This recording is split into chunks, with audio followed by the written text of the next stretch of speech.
de poser une question et d'y répondre à la fin. Ça, c'est clair. Pour moi, c'est le schéma de base. Après, si on respecte ce schéma de base, euh, quelque part, ça veut dire qu'on remplit le contrat avec le lecteur. Après, moi, ce qui est intéressant, c'est de poser pas seulement une question, mais plusieurs.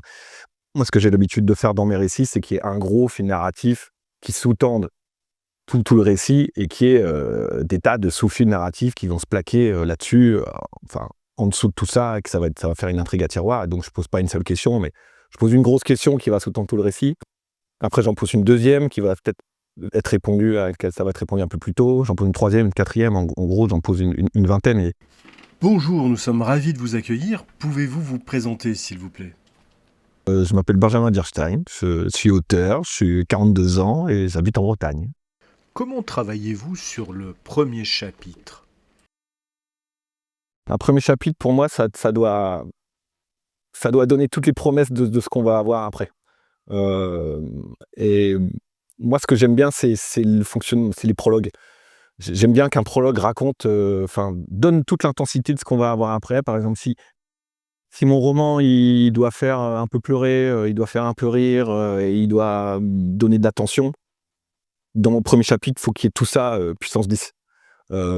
Parce que en gros, le lecteur, il va faire « Ok, il y a tout ça là-dedans, ça va, voilà, ça donne une idée de ce que ça va donner après. » C'est des trucs qui viennent complètement du cinéma, notamment des séries. C'est-à-dire, ton pilote, il faut qu'il déboîte tout. Et bon, mais bon, je trouve que ça marche bien. J'aime pas trop rentrer dans une intrigue de manière mollassonne. Ce que j'aime bien, c'est d'avoir un premier chapitre qui défonce tout. C'est aussi ce qu'il y a dans une certaine forme de cinéma. Il y a les fameuses deux formes de cinéma mineur, cinéma majeur. Action, situation, action, ou situation, action, situation. Moi, ce que j'aime bien, c'est qu'on commence par l'action. Ça, c'est ce qu'on appelle la forme mineure du cinéma, et pourtant, énormément de grands films sont faits comme ça. La Route sauvage, par exemple, ça commence par une énorme scène de braquage et de fusillade. C'est-à-dire, tu commences le film, il n'y a même pas 10 minutes qui se sont passées dans le film, tu es déjà en apnée. Et moi, j'adore ce genre de manière de faire, parce que ça te met déjà la tête sous l'eau en tant que lecteur, direct, et ensuite, hop, on te ressort la tête et on fait « Ok, maintenant on va prendre le temps, maintenant que t'as pas respiré, on va prendre le temps de s'intéresser au personnage. » Pour moi, l'exposition, par exemple, ça arrive après. Je trouve ça plus dynamique. Comment travaillez-vous sur le dernier chapitre ? Le dernier chapitre, alors moi, généralement, mes derniers chapitres, ils sont problématiques parce que j'ai développé tellement de faits narratifs avant que j'ai un espèce d'effet entonnoir où je dois résoudre toutes les questions que j'ai posées. Et souvent, c'est assez problématique parce que il y a beaucoup de choses, je dois parler de beaucoup de choses dans mon dernier chapitre. Donc souvent, mon dernier chapitre, c'est plutôt un épilogue. Je résous tous mes fils narratifs avant, avec généralement une succession de scènes de révélation, d'action, parce que j'aime pas juste la révélation, j'aime bien quand il y a de l'action, j'aime bien quand il se passe quelque chose, quand il y a de la violence, quand ça passe par des actes précis. Et après, l'épilogue, pour moi, il me permet de donner une morale à tout ça, ou de parler d'état du monde. Pas forcément une morale dans le sens ça c'est bien, ça c'est pas bien, mais en tout cas de montrer que mes personnages, ils sont arrivés à là. Ils ont merdé, ils ont déconné, et maintenant ils sont arrivés à ça. Et c'est ça, en fait, la forme de morale que je donne. Donc pour moi, le dernier chapitre, il sert à ça. Il sert à dire, tu vois, faut pas faire comme mes personnages. Parce que maintenant, ils en sont là. Comment créez-vous vos personnages ? Il y a plein de manières d'aborder ça. Ça dépend déjà de quoi on part, de quel matériau on part pour faire sa fiction. Moi, j'ai déjà eu des méthodes assez différentes pour l'instant dans les bouquins que j'ai écrits. Quelquefois, moi, je pars d'une idée qui est directement liée au personnage. Je pars de plutôt l'aspect dramatique, on va dire, de la trajectoire du personnage. J'ai envie de faire évoluer un personnage, de lui faire souffrir, etc. Et c'est ça mon idée première. Et après, c'est là-dessus que je vais plaquer une intrigue et un décor historique. Et dans ce cas-là, il n'y a pas grand-chose à inventer parce que l'idée, elle est là. Pour moi, la base de n'importe quel récit, c'est la trajectoire d'un personnage, ou de plusieurs personnages, mais c'est qu'un personnage parte d'un point A et arrive à un point B, et qui vivent des choses qui vont le faire souffrir, c'est plus dans la logique des drames, mais ça fonctionne aussi dans les comédies et tout ça. Et si c'est ça l'idée de base de ton récit, après il y a juste à inventer l'intrigue et tout le reste, et dans ce cas-là, il y a pas grand-chose à faire. Sur ma dernière trilogie, là, celle qui vient de sortir, c'est tout le contraire, par exemple. Moi, je suis parti du fond historique, des faits historiques, que j'ai compilés, que j'ai triés, que j'ai synthétisés, j'ai décidé qu'est-ce que j'allais traiter. Ensuite, par là-dessus, j'ai plaqué une intrigue pour que ça corresponde à tous ces faits historiques. Et seulement par là-dessus, ensuite, j'ai plaqué mes personnages et les trajectoires qu'ils pouvaient avoir à l'intérieur de ce cadre historique.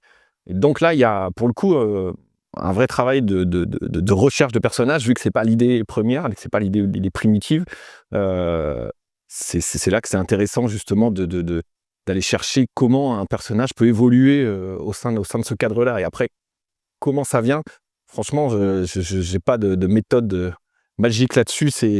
Voilà, c'est des petites idées comme ça. Moi, je note tout ce que je pense, je le note, j'ai tout le temps.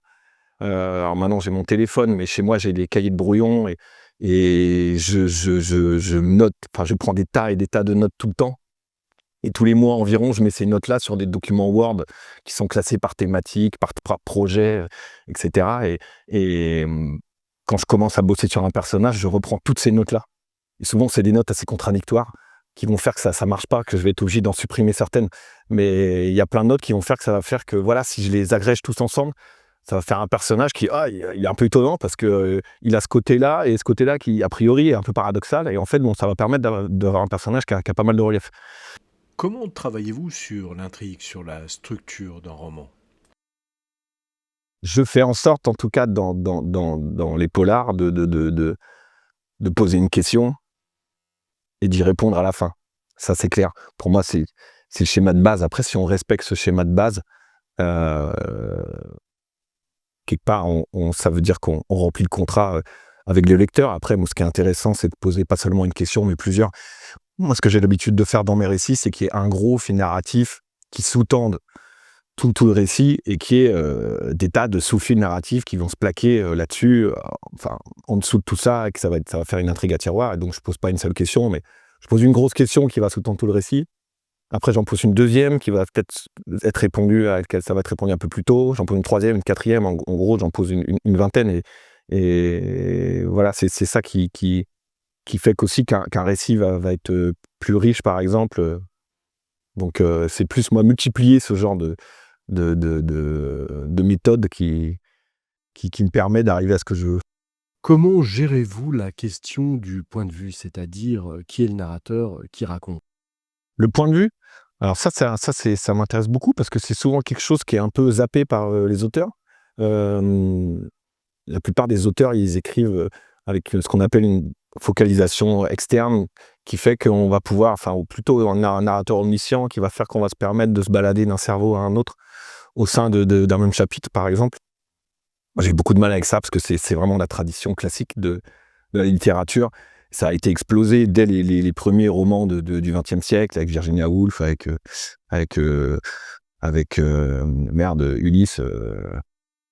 avec James Joyce, voilà, avec Faulkner après, etc. Et j'ai beaucoup de mal. Moi, j'ai lu beaucoup de littérature blanche quand j'étais jeune, enfin beaucoup de trucs des années 60, 70, Selby, etc. Et j'ai vraiment ce besoin de cette modernité, moi, de focalisation interne propre, c'est-à-dire que quand on est dans la tête d'un personnage, on n'en sort pas, quoi. Et voilà, moi, pour les points de vue, c'est simple, généralement, je fais, au sein d'un chapitre, c'est un point de vue et on sort pas de la tête du personnage. Et après, je fais tout pour qu'on soit vraiment complètement dans sa tête, et même dans son corps. Je pense que c'est même plus dans son corps que dans sa tête, parce qu'on n'est pas toujours dans la tête de mon personnage, parce qu'on sait pas toujours exactement ce qu'il pense. Par contre, on sait ce qu'il ressent. Je fais toujours en sorte de faire comprendre au lecteur qu'est-ce qu'il ressent, c'est quoi les odeurs, les bruits, les sensations de son corps. Et ça permet, je pense, d'avoir quelque chose d'assez immersif. Et ça, plus une focalisation interne très précise qui permet de faire qu'on ne sait pas ce qu'il y a dans la tête des autres personnages, parce qu'on est juste dans sa tête à lui. Je trouve que ça permet d'avoir un point de vue subjectif assez fort qui fait que le lecteur va être plongé là-dedans. Elroy, par exemple, le fait très très bien. David Peace le fait très très bien aussi. Et voilà, moi, c'est vraiment des modèles dans la littérature noire desquels je m'inspire pour voilà, ce principe de focalisation. Ce qui ne m'empêche pas de me focaliser sur plusieurs personnages dans un récit, mais voilà, ça va être une narration alternée, un chapitre, un perso, un chapitre, un perso. Ça fait, voilà, un système un peu choral comme ça. Mais jamais se balader dans toutes les têtes au sein d'un même. Réécrivez-vous beaucoup quand vous travaillez sur un roman? Ouais, beaucoup. Je travaille beaucoup sur plan, donc je passe beaucoup de temps, moi, avant l'écriture pure, avant la prose. Ce qui fait que le moment où j'écris vraiment la prose, j'écris très, très vite, mais vraiment très, très vite. Sur une journée, je peux réécrire 20 pages. Ce qui fait que cette écriture-là, elle est très automatique, très intuitive. Et c'est pour ça que j'ai une manière d'écrire qui est un peu, en mode, ping-pong, mitraillette, très rythmé. Enfin, ça va droit au but parce que je sais exactement ce dont je vais parler vu que j'ai fait mon plan avant. Donc voilà, c'est une écriture hyper intuitive. Mais le problème de l'écriture intuitive, c'est que, vu qu'on réfléchit pas beaucoup, et qu'on écrit comme ça en mode direct, il y a énormément de répétitions, de mots, de formules. Ce qui fait que moi, je suis obligé, ne serait-ce qu'avant d'envoyer le texte à mon éditeur, moi, je réécris environ 3 fois. Tout le texte, je passe 3 fois dessus déjà. Parce que pour, enlever toutes les petites imperfections, pour changer la rythmique de certains paragraphes, moi, je m'amuse aussi assez souvent, voilà, à transformer sur les scènes de climax, à transformer la rythmique pour avoir un truc un peu précis sur la rythmique pour faire que s'il y a une cadence qui se crée, une pulsation entre tout ce qui se passe entre 2 points, quoi, ou entre 2 virgules. Hem, donc tout ça, c'est du travail de réécriture. Je bosse vachement sur la forme à la réécriture. Je passe beaucoup de temps aussi avec mon dictionnaire des synonymes. Parce que en vrai, le vocabulaire, il est assez pauvre. Quand je me relis la première fois mon premier jet, le vocabulaire, c'est pas mon grand truc, on va dire. J'ai un gros vocabulaire, mais qui est plus un vocabulaire de la rue.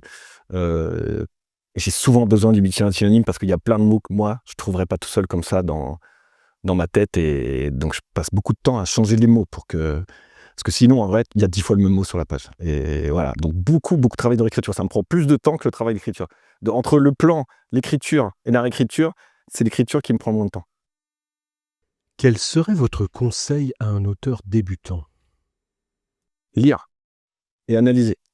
Moi, c'est comme ça que quand j'ai commencé à écrire, j'avais pas tant que ça lu, moi, parce que j'ai commencé à écrire, j'avais 12 ans. Enfin, je faisais des BD déjà à 9 ans, mais le premier bouquin que j'ai lu, enfin que j'ai aimé vraiment, je me suis mis à écrire direct. Heu et en vrai, j'ai continué pas mal de temps à écrire, et en même temps que je lisais. Hem, après j'ai arrêté, mais quand je m'y suis remis vers, 32-33 ans, je me suis remis à écrire. Je me suis dit: «Bon, ce coup-ci, j'y vais, j'écris vraiment», et j'ai commencé, et puis j'arrivais pas à comprendre pourquoi j'étais bloqué, parce que je sentais que c'était pas bien. Je voyais bien que c'était pas bien ce que j'écrivais, mais en fait, je partais, sans réfléchir à mon style. Je réfléchissais à qu'est-ce que ça allait raconter, mais je réfléchissais pas au style. Donc j'écrivais de base, comme on écrit de base, c'est-à-dire sans style, c'est-à-dire comme au 19e, 3e personne, au passé, et au final, tu te retrouverais à écrire, «Il faisait nuit, la lune, était», enfin, voilà, enfin, si tu réfléchis pas à tout ça, tu vas de base partir sur des trucs, des poncifs comme ça, et ça va être pourri. Donc je pense qu'il faut avoir conscience de ce qu'on aime, de lister les auteurs, qu'on aime et quelque part qu'on a envie de copier. Enfin, en tout cas, moi, c'est ce que je fais. Pas de copier exactement, faire du copier-coller, mais de s'inspirer d'eux, et d'analyser leur manière d'écriture, d'analyser leur style, leur forme, de faire un melting pot de tout ça, et ensuite de recracher ça, mais sans après, voilà, moi, c'est ma méthode à moi, parce que je fais partie de ces auteurs, et il y en a plein qui fonctionnent pas comme ça. Moi, je fais partie de ceux qui s'inspirent énormément des autres et qui rendent hommage un peu à tout ça au cinéma. Moi, je suis un équivalent de de Palma ou Scorsese ou Tarantino, tous ceux qui sont tout le temps en train de rendre hommage à leur maître, à Ford, à Hawks, à Hitchcock, et cetera. Hem et et voilà, moi, j'aime bien cette attitude aussi d'inspiration, donc je l'assume complètement. Après, il y aura d'autres auteurs qui préféreront justement, partir de rien, et qui sont tellement créatifs, qu'ils vont réussir à, eux, trouver leur propre style directement, sans analyser tout ça, sans réfléchir, et tant mieux pour eux. C'est qu'ils ont une forme de talent inné que moi j'ai pas, je pense. Je pense que je suis un gros travailleur, mais j'ai pas forcément ce truc, de créativité pure comme ça, ex nihilo. Donc j'ai besoin d'aller chercher et de m'inspirer. Donc en tout cas, si mon conseil à des jeunes écrivains qui seraient en panne d'inspiration, enfin qui se diraient: «Ah, je j'arrive pas à démarrer», je leur dirais: «Voilà, lis et analyse ce que tu lis». Les écrivains sont-ils menacés par les intelligences artificielles? À l'heure d'aujourd'hui, je pense pas, mais ce qui est évident, c'est que vu comment ça va se développer, oui. Enfin, je pense que À partir du moment où on va inventer des formes d'IA qui auront lu, par exemple, tout la bibliothèque mondiale et qui sera capable de recracher, par exemple, si tu demandes à une IA qui a lu toute la bibliothèque mondiale et qui est capable de les synthétiser avec une précision extrême, de le réinventer dans un contexte extrêmement différent, et que c'est une IA qui réussisse à dégager une forme de subtilité, de créativité, je pense que c'est complètement possible tout ça. Enfin, c'est déjà imaginable à l'heure d'aujourd'hui qu'une IA puisse faire ça. Donc c'est sûr qu'on va y arriver dans pas longtemps. De toute façon, les mecs qui sont en train de bosser dessus, ils sont en train les IA, elles sont en train d'être de plus en plus performantes là. Donc c'est évident que même à court terme, des IA vont être capables de leur dire, si tu leur dis, tiens, je veux que tu me fasses un roman de Selby qui se passerait en 3200, tu me mélanges Selby et Philippe Cadic et tu m'en fais un chef-d'œuvre que tout le monde serait censé adorer, et ben, je suis sûr qu'à court terme, une IA serait capable de faire ça. Effectivement, c'est problématique. Alors, une IA serait incapable, je pense, d'inventer un truc ex nihilo. C'est ce que je disais dans ce truc de création. Parce qu'il faut la mettre sur des rails, il faut lui dire tu vas t'inspirer de ça, tu vas aller chercher ce style et tout ça, machin. Mais c'est quand même flippant déjà. Donc oui, forcément, c'est problématique, voilà.